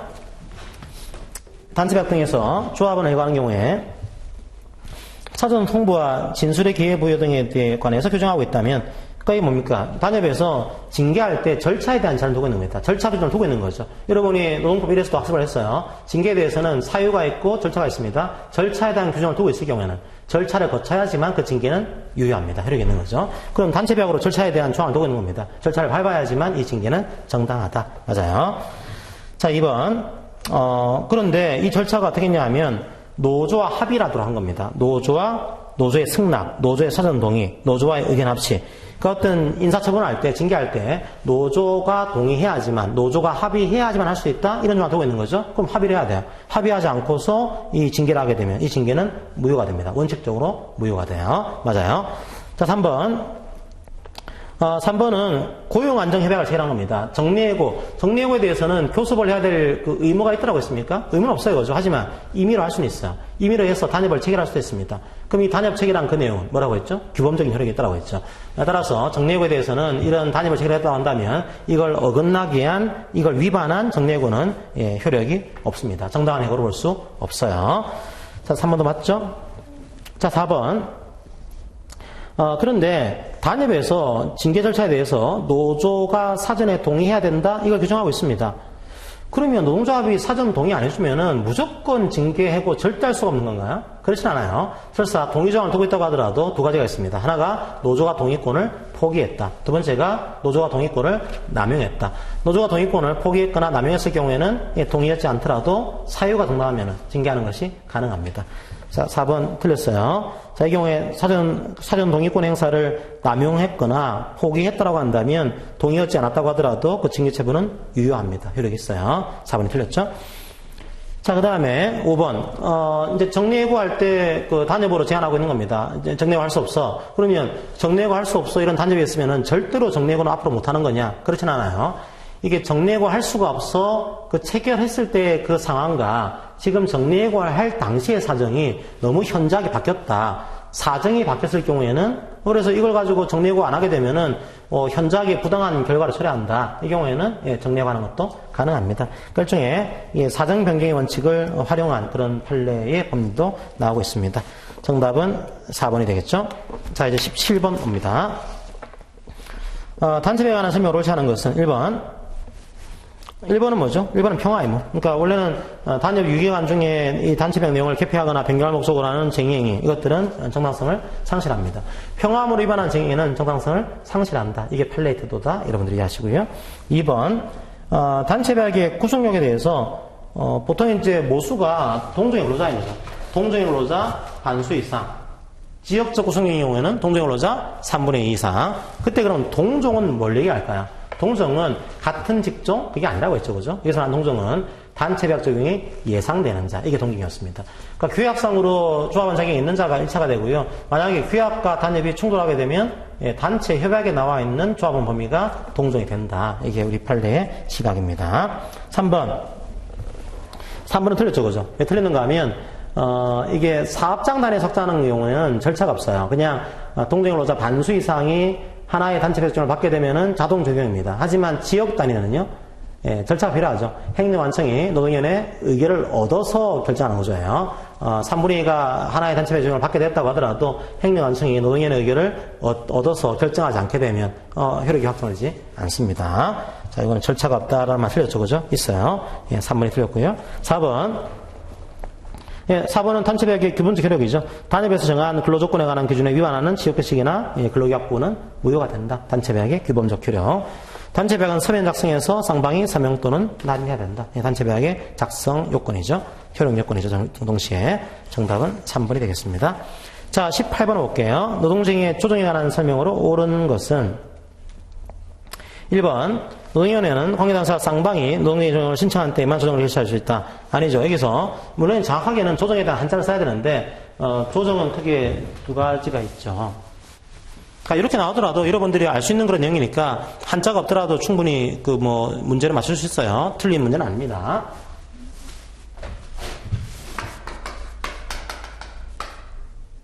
여기서 여러분들이 이제 조정이라고 할 때는 이제 크게는 이런 제3자가 개입하는 모든 유형이 조정이 되겠죠? 근데 이 조정 속에 두 가지가 있습니다. 하나가 조정. 한글은 같아요. 한자가 다릅니다, 이게. 이런 편이 있고, 중재가 있어요. 그때 조정은 뭔가 하면은 이게 구성력이 없어요. 구성력이 없기 때문에 얘는 일방의 신청으로 개시합니다. 하지만 중재 지정이 나오게 되면 그 자체가 구성력이 있죠. 그래서 이 케이스는 중재를 하기 위해서는 쌍방이 신청하거나 혹은 단협으로 정해놨으면 단협으로 정하는 바에 의해서 일방 할 수가 있는 구조입니다. 여기서는 쌍방이 조정 신청한테 아니죠. 이거는 조정 같은 경우에는 일방의 신청으로 개시할 수 있습니다. 1번 틀렸고 2번 조정 이 가운 이제 작은 조정이죠, 그죠? 이건 조정 기간이 있어요. 얼마나 될까 조정 기간은요? 조정 기간은 일반 사업은 10일. 당사자가 합의하면 다시 10일간 연장 가능합니다. 공익사업은요? 15일. 합의하면은 15일간 연장하는 것이 가능하다 이렇게 하시고요. 2번도 틀렸죠, 그죠? 그 다음에 3번 조정안이 작성되는 중이라도 노동조합법 54조에 조정기간이 경과가 되면은 쟁의를 할 수 있다. 네, 이거 맞아요. 무슨 말인가 하면 조정기간에 그러면 일반 사업은 10일이잖아요, 그죠? 공익사업은 15일. 그러면 요게 끝나면은 파업할 수 있습니다. 요 기간 중에 반드시 조정안이 작성이 돼서 뭔가 돼야 되는 거냐? 그럴 필요는 없어요. 요 기간만 지나게 되면 조정을 하고 있다고 하더라도 파업하는 것이 가능합니다. 이건 파업권을 보호를 해야 되는 거죠. 보호를 해야 되는데 계속 조정기간이 길어지게 되면은 파업권이 보호가 안 되는 겁니다. 이 기간이 끝나면은 파업하는 거 가능해요. 그게 이제 입장이고. 4번. 이제 사적인 조정도요, 자유롭긴 한데 예외가 있습니다. 기간은 지켜야 돼요. 기간은 10일입니다. 사적인. 공적인 조정이 아니고 사적으로 한 조정도 기간은 10일, 기간은 15일입니다. 다른 점은 기산점이 달라요. 공적인 조정은 조정을 신청한 날부터 10일이에요. 하지만 사적인 조정은 조정을 개시한 날부터 10일입니다. 자, 그렇게 해서 이제 그 기간은 지켜야 된다 나와 있어요. 자, 5번 쟁의행위가 중재 해부되면 즉시 쟁의행위를 중지해야 됩니다. 그리고 쟁의행위는 금지가 돼요. 얼마까지요? 15일간. 중재 해부되게 되면 15일간 쟁의행위가 금지가 됩니다. 이게 사적인 조정에 중재가 하게 되면 사적인 중재는 중재를 개시한 날부터 15일간 쟁의행위를 금지하고 있어요. 그래서 15일간 쟁의행위는 금지가 됩니다. 정답은 3번이죠, 그죠? 자, 19번 보겠습니다. 쟁의행위와 직장폐쇄에 관한 설명으로 옳지 않은 것은 1번은 그냥 안전보실에 관한 그 우리 법조항들을 그대로 이제 적어둔 거죠. 안전보실에 대한 정상적인 유지 운영을 정지, 폐지, 방해하는 행위는 할 수 없다. 맞아요. 자, 이번은 긴급 작업입니다. 작업실의 손상이나 원료, 제품의 변질, 부패를 방지하기 위한 작업, 뭐 이런 작업은 뭐 파업기간 중에도 해야 된다. 맞아요. 이것도 그대로 이제 조항 뺏긴 거고요. 그 다음에 직장 폐쇄를 할 때는 신고를 하도록 하고 있습니다. 누구한테 해야 될까요? 행정관청. 그리고 노동위원회. 이건 또는이 아니고 미시 및 행정관청 및 노동위원회. 그리고 언제 해야 될까요? 미리 행정관청 및 노동위원회에 각각 신고를 하도록 지금 하고 있습니다. 틀렸죠, 그죠? 자, 4번은 우리 법령에서는 그 시설물에 대한 점거를 금지하는 시설물들이 있습니다. 생산시설이라든지 기타 이제 시행령으로 정하고 있는 시설물들, 요거는 점거하지 마세요. 이런 법령을 두고 있습니다. 4번도 맞죠? 자, 5번은 피켓팅이에요. 이제 노동조합에 대해서 파업을 하게 되면 설득을 해야 되는데 설득할 때 근로를 제공하려고 하는 사람들이 있으면 그 사람들의 출입은 막지 마세요. 그냥 설득하셔야지 출입 막는 방식으로 호소해서는 안 됩니다. 그런 내용도 두고 있어요. 그대로 조항 자체를 만들어낸 겁니다. 맞아요. 자, 20번. 부당노동에 대한 설명으로 옳은 것은 1번. 노동위원회가 이제 부당노동에 대한 그 심리와 결정을 하게 됩니다. 그러면 어떻게 시작할까요? 이 개시를요? 신청해야겠죠, 그죠? 부당노동행위를 당한 근로자나 노조가 요거를, 부당노동행위에 대한 구제를 신청해야지만 노동위원회가 판단해 줍니다. 노동위원회가 직권으로 할까요? 보니까 저기에 노동조합 탄압하는 사용자가 보이네. 우리가 해줄게요. 그렇게 안 해요. 이 부당노동행위는 신청을 해야지만 노동위원회가 판단하는 구조입니다. 자, 1번 틀렸죠, 그죠? 자, 2번. 그런데 요 심리 과정 중에는 상당히 변론주의보다는 직권주의가 꽤 있습니다. 당사자가 보통은 이제 요구를 해야지만 움직이는 게 원래 민사소송의 구조가 되어 있는데, 요거는 행정심판이잖아요. 그래서, 증인을 출석하게 할 때도 당사자가 신청하지 않더라도 노동위원회가 직권으로 증인을 출석을 시킨다? 요것도 가능합니다. 가능해요. 자, 2번이 맞습니다. 세 번째, 지배개입. 뭐라고 했죠? 지배개입은 결과는 불이요. 의사가 필요고죠. 결과는 필요하지 않습니다. 4번. 노동위원회에 대한 구제명령이 사업주인 사용자의 일부 조직이나 업무 집행기관 또는 업무 담당자에 대해서 행해진 경우에 사업주, 업무 집행기관, 업무 담당자는 당사자로서 재심 신청이나 재심 판정 취소소를 제기할 수 있다. 안 해요. 이건 할 수 없어요. 이게 무슨 말인가 하면 부당노동행위는 누가 해서는 안 되는 거죠. 금지의 주체.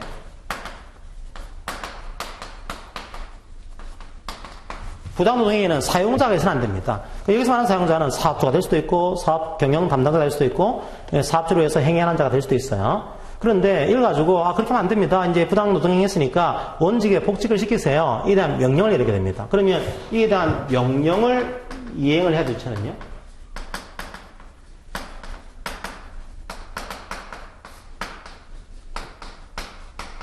이건 사업주만 돼요. 인사팀장이 뭐 원직에 복직시킬 수는 없는 거죠. 그러니까 부당노동행위는 이게 하지 말아야 될 주체하고 이걸 이행을 해야 될 주체, 이게 다를 수가 있는 겁니다. 그걸 얘기하고 있는 거예요. 그러면 이제 이게 사업주가 이에 대해서 이제 심판 주체라든지 행정소송의 주체로 되는 것이지 인사팀장이라든지 이런 사람이 들어가는 구조는 아닙니다. 4번이 틀렸죠?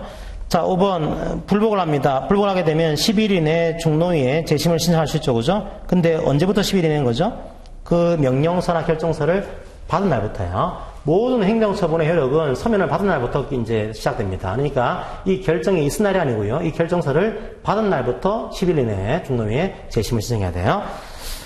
자, 2번이 옳죠? 맞습니다. 21번 부당노동에 대한 설명으로 옳지 않은 것은 1번 1번은 위장표범이 아니고 진정표범이면은 진정표범은 효력이 있다. 예, 이건 효력이 있어요. 이거는 참 딜레마긴 한데 어떻게 할 수 없더라고는 한계가 있습니다. 노조가 생긴 거예요. 노조가 생겼는데 사업주가 노조를 싫어요. 노조를 싫어해서 진짜로 문을 닫은 겁니다, 이게. 가짜로 문 닫은 위장표범이 아니고요. 진짜로 문을 닫아버린 거예요. 진짜로 문 닫은 사람은 어떻게 할 수가 있나, 이게요? 할 수가 없는 거예요. 문 닫고 여는 거는 뭐 자본주의국가에서는 자기 사용 거니까 이거는 무효가 되지는 않습니다. 효력이 있어요. 그게 진정폐업의 상당한 한계예요. 진정폐업은 문 닫게 되면은 어떻게 할 수 없다라고 하는 효력이 있다 보니까 한계가 좀 많습니다. 그런데 이게 진정폐업이 아니고 위장폐업이에요. 위장폐업은 뭐죠? 노조가 생긴 겁니다. 그럼 사업자가요. 기업 활동을 접으려고 하는 게 아니고 잠깐 좀 어떻게 해보려고 기업 활동을 잠깐 접고 새로운 기업 만드는 겁니다. 새로운 기업과 이전 기업이 같아요, 실제로는요. 그러니까 기업 활동이 존속이 되고 있는 겁니다. 단지 위장적으로만 폐업한 거예요. 그리고 나서 이제 새로 만든 기업에는 그 전에 만들었던 노조위원장이 이제 다시 안 부르고 다른 사람들만 불러가지고 기업을 유지하는 거죠. 이건 위장 폐업이에요. 질이 안 좋은 걸 보고 있습니다. 이게 노동권을 심각하게 침해하는 거죠. 위장 폐업으로 인해서 그럼 해고당한 이 집행 간부 같은 경우에는 이게 불법 행위에 따른 손배를 청구하는 것도 가능합니다. 그러니까 위장 폐업의 해고는 단순하게 부당 해고에 그치지 않고 불법 행위로도 될 수 있다. 이건 불법 행위에 따른 정신적인 위자로도 청구하는 것이 가능하다. 이게 우리 판례 입장이에요. 자, 3번 보겠습니다.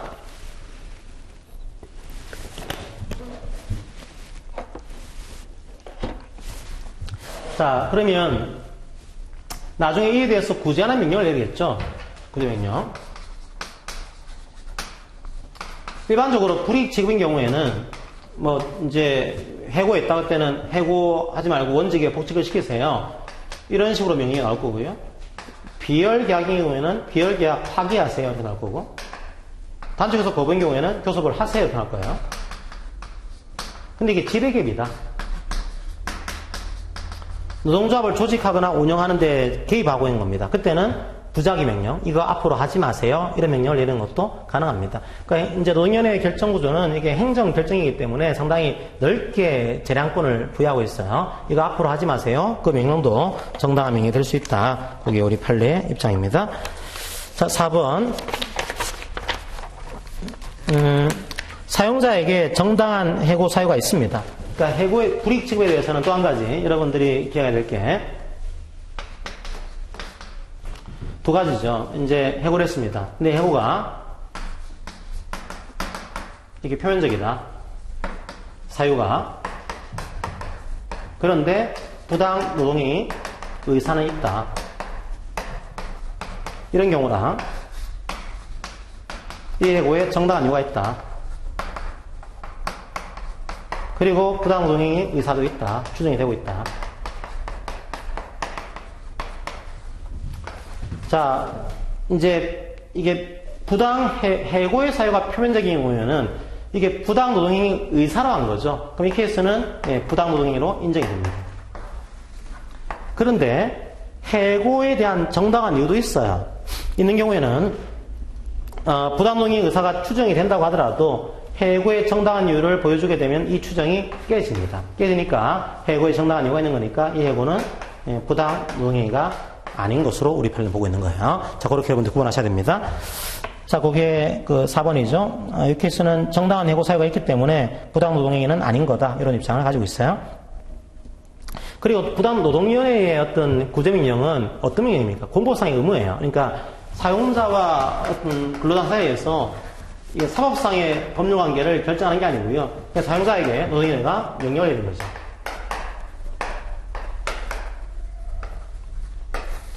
이 공법상의 의무를 이제 확정을 시키는 것이지, 이게 됐다라고 해서 사법상의 권리 관계가 확정된 거냐? 그렇진 않아요. 그런 한계를 조금 노동위원회 제도는 가지고는 있습니다. 자, 그게 5번 내용이죠. 틀렸죠, 그죠? 자, 이제 교원노조라든지 남아있는 개별법 4개를 보고 이제 마무리하도록 하겠습니다. 22번. 교원노조법에 관한 설명을 옳지 않은 것은 1번.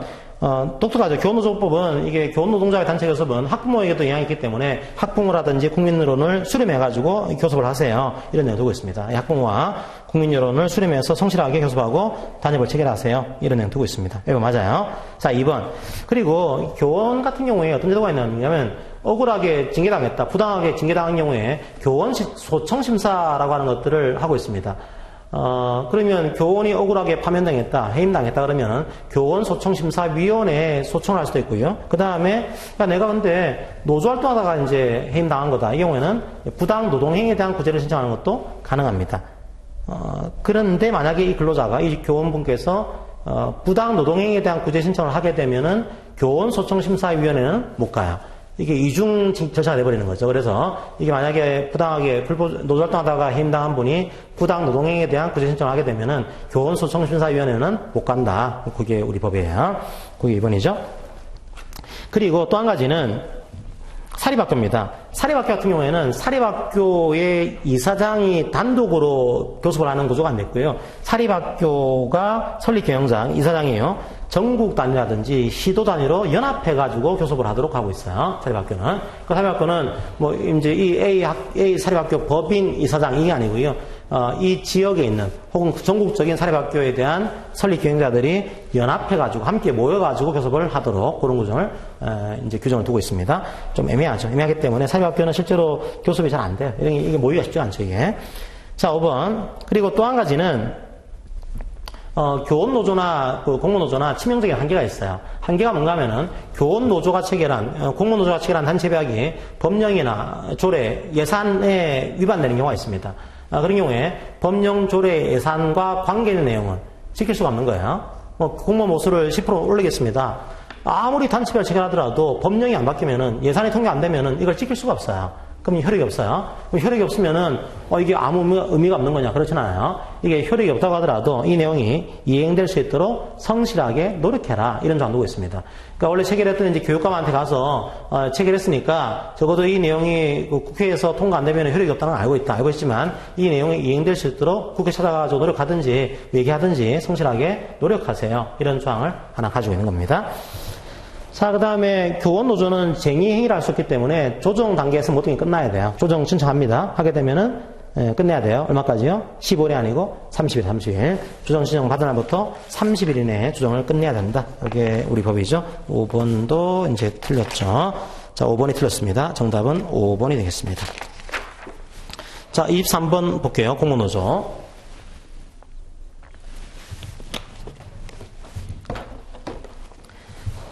공무노조법에 대한 설명으로 옳지 않은 것은 교섭이 결렬됐습니다. 결렬되게 되면은 조정을 신청해요. 근데 어디 갈까요? 요거는 이제 진호위에 가는 게 아니에요. 중노위에 갑니다. 중노위에 조정을 신청합니다. 누가요? 어느 한쪽이나 양쪽이 함께 조정을 신청할 수 있습니다. 이제 일반 노조 같은 경우에는 진호위에, 지방노동위원회 일방이 신청하는 거죠. 하지만 이 공무노조 같은 경우에는 중노위에 가야 되고 일방이 신청해도 할 수 있고 쌍방이 하는 것도 가능합니다. 그 다음에 이번에 그럼 중노위가 조정안을 작성해야 돼요. 작성해서 조정안에 대해서 제시하고 수락을 공고합니다. 이유를 붙여서 공개할 수도 있고요. 필요하면은 신문이나 방송 등에 협조를 정할 수도 있어요. 가능합니다. 이거는 압박을 하는 거죠. 이런 식의 것들 하는 것도 가능하다. 이렇게 되어 있고요. 3번. 공무원의 다른 법을 보시게 되면 공무원의 직장협의회라고 하는 기구가 있습니다. 그럼 직장협의회를 만들었으면 노조를 만들 수가 없는 건가요? 거꾸로 얘기하면은 노조가 있으면은 직장협의회 활동을 할 수가 없는 건가요? 아니에요. 다른 주거예요. 다른 기구. 이 직장협의회와 노동조합은 별개의 기구입니다. 기구니까 뭐 노동조 활동하더라도 직장협의회 활동을 방해하지는 않습니다. 예, 그렇게 하시고 3번이 맞죠, 그죠? 그 다음에 4번은 교섭을 하는데 이 공모 같은 경우에는 정책 결정사항 혹은 기관의 관리 운영상으로서 근로조건과 관련이 직접 안 돼 있으면은 교섭할 수 없는 것으로 보고 있어요. 이게 이제 교원노조에서 보면은 이게 애매하게 돼 있습니다. 애매하게 되는데 공무노동조합법에서는 아예 정책 결정사항은 할 수가 없다. 비교수 사항이 뭐다. 이것을 모수 박아둔 거죠. 비교수 사항을 박아놓고 요건 할 수가 없습니다라고 하는 그런 사항들로 만들어놨어요. 자, 정답은 3번이 되겠습니다. 5번, 조정할 때 조정위원회를 이제 둬요. 공무노동계 조정위원회를. 공무노동계 조정위원회는 좀 많습니다. 7명으로 구성돼요. 7명으로 구성된다. 그렇게 이해하시면 되겠습니다. 자, 24번, 노사협의회에 관한 설명입니다. 노사협의회, 원래는 노사협의회는요, 141 노사협의회예요. 한 회사에 한 개 노사협의회입니다. 노동조합은 그렇죠. 노동조합은 복수노조가 될 수 있죠. 하지만 노사협의회는 한 개 회사에 한 개의 노사협의회를 만들 수가 있는 구조가 되어 있어요. 자, 하지만 경우에 따라서는 지역을 달리하고 있다. 이 하나의 사업 안에 지역이 다른 사업이 있는 겁니다. 지역이 달라. 이런 경우에는 이 지역 내에도 노사협의회를 설치하는 것도 가능합니다. 지역이 다른 경우에는 가능하다. 그렇게 하시고요.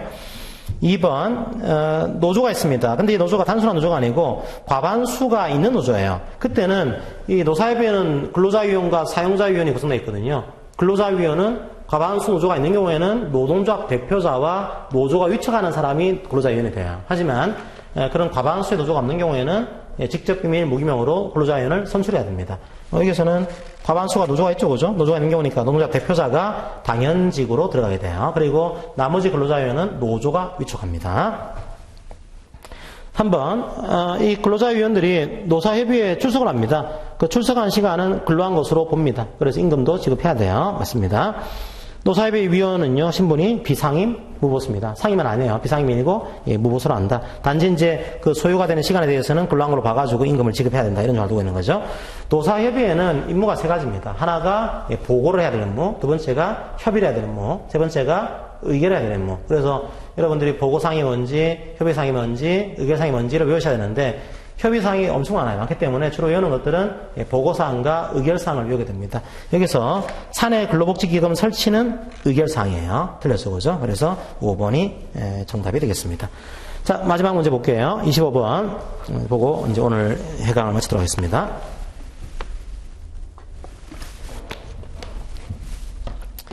노동위원회에 관한 설명으로 옳지 않은 것은 1번 노동위원회는 원래 판정을 하거나 결정내는 기구예요. 근데 경우에 따라서는 화해를 공고할 수도 있습니다. 이게 좀 화해해서 끝내자 이렇게 할 수 있어요. 공고할 수 있어요. 누가요? 예, 이게 신청이 있는 경우에 신청을 통해서 할 수도 있고요. 노동위원회가 직권으로 화해를 공고하는 것도 가능합니다. 직권으로도 할 수 있어요. 1번이 틀렸습니다.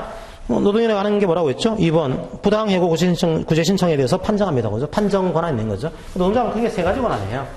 노동위원회는 크게 부당해고 부당 노동행위 같은 것들을 판정하는 그런 권한, 이제 조정하는 권한, 비정규직에 대해서는 차별을 시정할 수 있는 권한.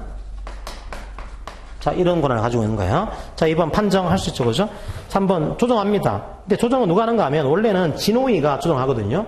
근데 이게 2 이상의 관할구에 걸쳐 있는 그런 조정 사건이 벌어졌습니다. 그때는 중노위가 원칙적으로 이 사항을 관장해요. 자, 이거 잘 나오죠? 그러니까 2 이상의 진호위에 걸쳐 있는 그런 조정 사건은 중노위가 관장한다. 이렇게 여러분들이 하시고. 4번 노동위원회는 2가지가 있습니다. 하나가 전원회의로 회의를 모일 수가 있고요. 부문별 위원회가 모일 수가 있어요. 부문위원회는 심판위원회, 조정위원회, 차별시행위원회 이런 식으로 모이게 됩니다. 근데 부문별 위원회는 이게 숫자가 작으니까 3명이면은 3명 전체가 모여야겠죠. 하지만 전원회의는 숫자가 많으니까요. 과반수의 출석과 출석위원 과반수 찬성으로 의결합니다. 전원회의는 크죠. 그러니까 굳이 전체가 참여해야 될 필요가 없어요. 과반수 출석과 출석위원 과반수 찬성으로 의결할 수 있다. 그리고 노동위원회는 조직도상으로는 노동부에 소속이 되어 있지만 모든 예산과 인사에 대해서는 독립적으로 그 권한을 수행하고 있습니다. 그래야지만 준사법기구로서의 어떤 신뢰성을 가지게 되겠죠. 그죠? 자, 5번 노동위원회는 독립적으로 그 권한을 수행하고 있다. 맞아요. 정답은 1번이 되겠습니다. 자, 오늘 25분까지 노동법 2에 대한 해강을 했습니다. 다시 한번 복습하시고 어쨌든 마무리 잘 하셔서 좋은 결과 있으시기를 바랍니다. 오늘 해설은 마치도록 하겠습니다. 감사합니다.